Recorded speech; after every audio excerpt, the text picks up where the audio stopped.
A Mouse's Dilemma, a Miraculous Ladybug fanfiction written and narrated by Mira Rose. Artwork by Little Sarius on Instagram. You can find a link to all of their social media in the description box below. Go give them the likes, the loves, the comments, the shares, all that good stuff by following the link to them in the description box.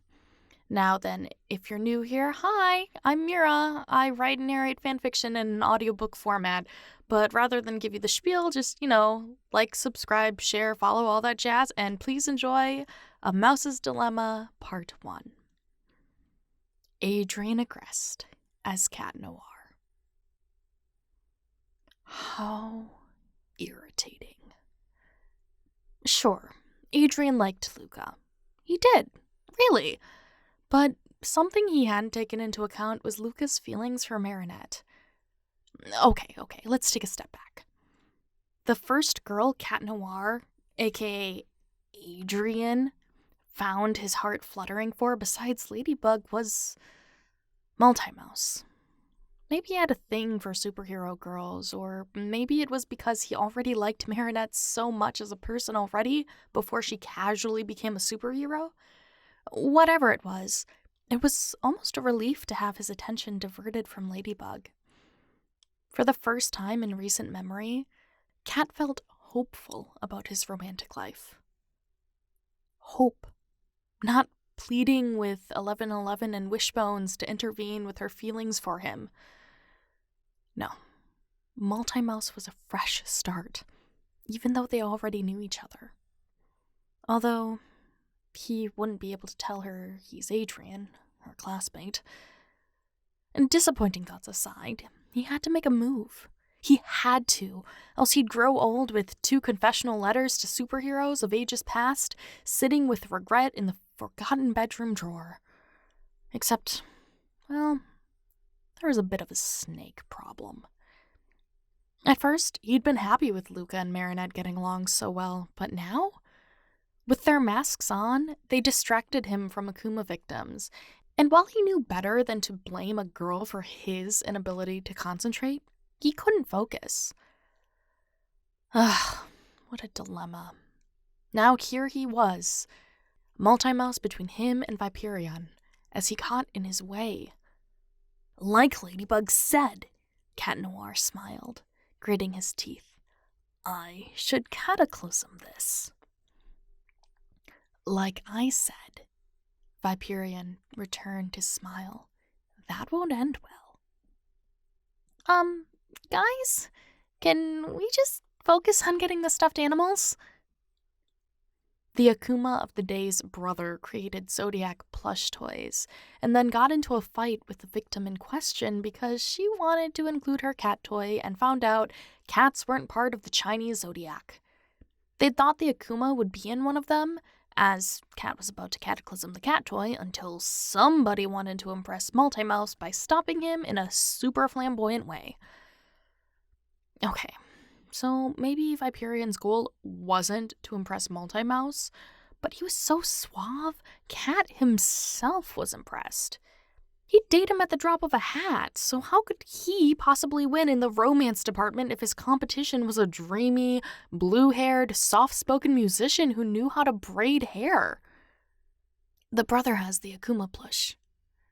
Great, let's go get it, Multimouse chimed in. She's so cute. A great idea, Cat echoed. We've tried that. Viperion placed a hand on Mouse's shoulder, and Cat wanted to cataclysm it off. Oops, perhaps his feelings were getting a little toxic. What do you suggest? Cat knew he had an answer, which irritated him, but this was no time to posture.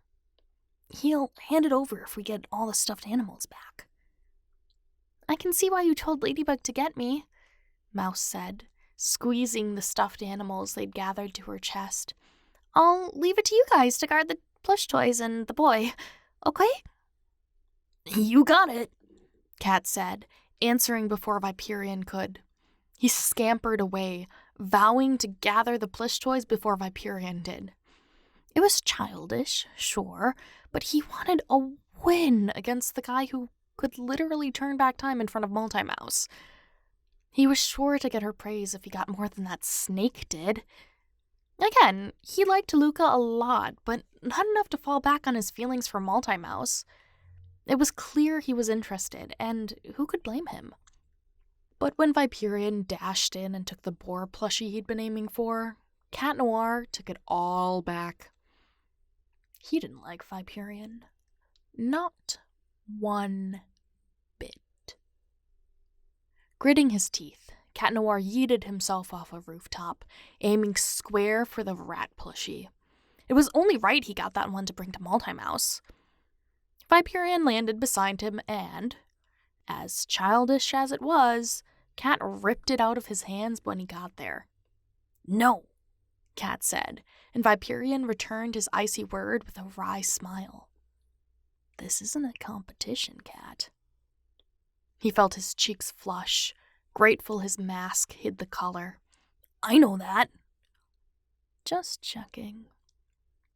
Viperion left, leaving Cat to wallow in shame. He was right. This shouldn't be a competition. This should be about helping the people of Paris. Even if Multimouse ended up with that guy, Cat couldn't complain. He was a good guy inside and out, unlike himself, who dabbled in childish self-interest. Camembert. If it's like this, then he may as well turn his attention to the Akuma fight instead of his internal dilemma.